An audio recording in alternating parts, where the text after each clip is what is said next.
Достор, өткөндө мына ушул чөлкөмдө бузуулар жүргөндө мен мэрге каршы сын пикирлерди айткам, сурангам. Бирок өзүңүздөр күбө болдуңуздар, сиздер да айтып калбадыңыздарбы? Жолдон четинде чыгыш керек, анан азыр бузулуп атат, бардыгы түздөлүп атат дейсиздер. Кыргызда макал бар да, карга каска тең эл бутум айрык болуптур дейт. Токтогул шаарынын мэри дагы караңыздар. Мунун баарын бузуп, тротуардын жашнакай эле чегинде турган. Бирок ошого карабай баарын бузуп салды. Айтайын дегеним, урматтуу менин жердештерим, урматтуу менин шайлоочулар, туура эмес саясат жүргүзүп атат.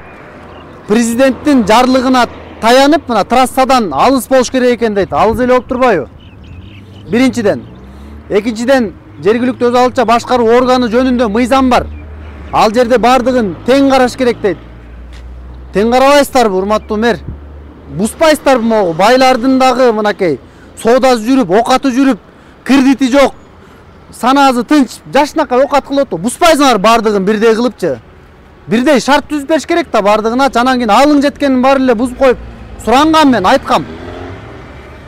Президентти азыр силер уят кылып атасыңар. Мына жердин бардыгын мына Украинанын согуш болуп аткан жеринде кылып, бомба түшкөндөй кылып калтырып койдуңар мына. Мына ыраттуу кылыш керек да ишти дегенчи.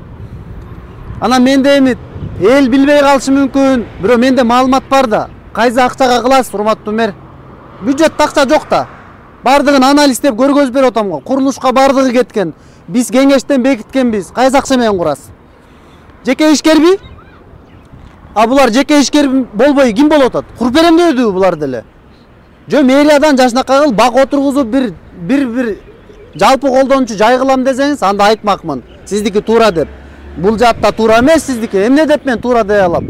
Мен сизге сын айтам, болгону адамдардын жашоосун ooрлотуп койдуңуз. Эми караңыз эми тигил жактан. Турбайбы тиги бурчта деле мына быжырап бардык эле ока таш турат.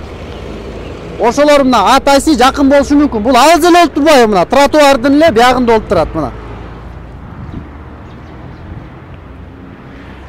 Сиз айтпайсызбы бир кызыкчылыктар бар болчу, бул жака бир нерсе курмакпыз депчи. Бул жак жеке ишкерлердики да, жеке жактыкы бул.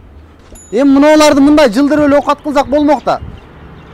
Гарантия менен айтам, эл журт, гарантия менен. Муногу жер 1 жыл жөн эле турат, ушундай болгон бойдончу. Анан ыраттуу иш кылбагандан кийин бузуп кереги жок болчу да. Биринчи сен бузардан мурун курарды ойлон. Чачардан мурун жыйнарды ойлон. Бул эми логика таянсак деле ушундай да. Ошон үчүн жөн эле бузуш керек, чачыш керек, анан мэрия принципиалдуу болуш керек деп айтасыздар. Анан кийин сын айтса жана блогериңе бар дейсиздер. Мына анда кургула эми, куруп бергиле мына элге жашнакай шарт түзүп бергиле. Билбейм, стоянка кыласыңарбы, же бөлөк бирөөгө мындай билбейм.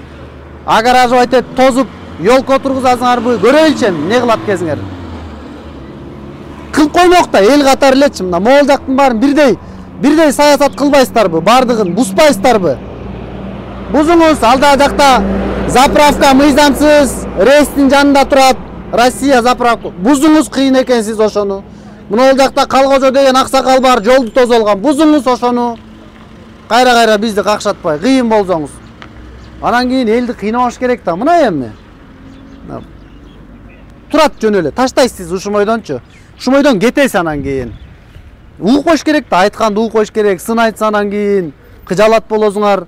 Кайра мага каршы чыгасыңар, уккула силер билбейсиңер. Биякта коен жатагандан бери ар бир адам дем алганын мүнөзүнөн бери билебиз биз. Мына эми күтөм мен, күзгө чейин күтөм. Күн сайын ушинтип айтам.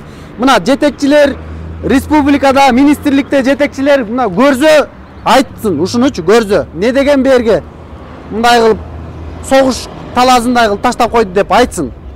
Каналыма катталыңыздар, көргөндөр, билгендер астына жазыңыздар. Меники туурабы же мэрдики туурабы? Калыс пикириңиздерди айтыңыздар. Сөзсүз бөлүшкөндү унутпаңыздар. Көрүшкөнчө. Сиздер менен бүгүн Токтогул шаарынын депутаты Болот Дүйшүналиев болду.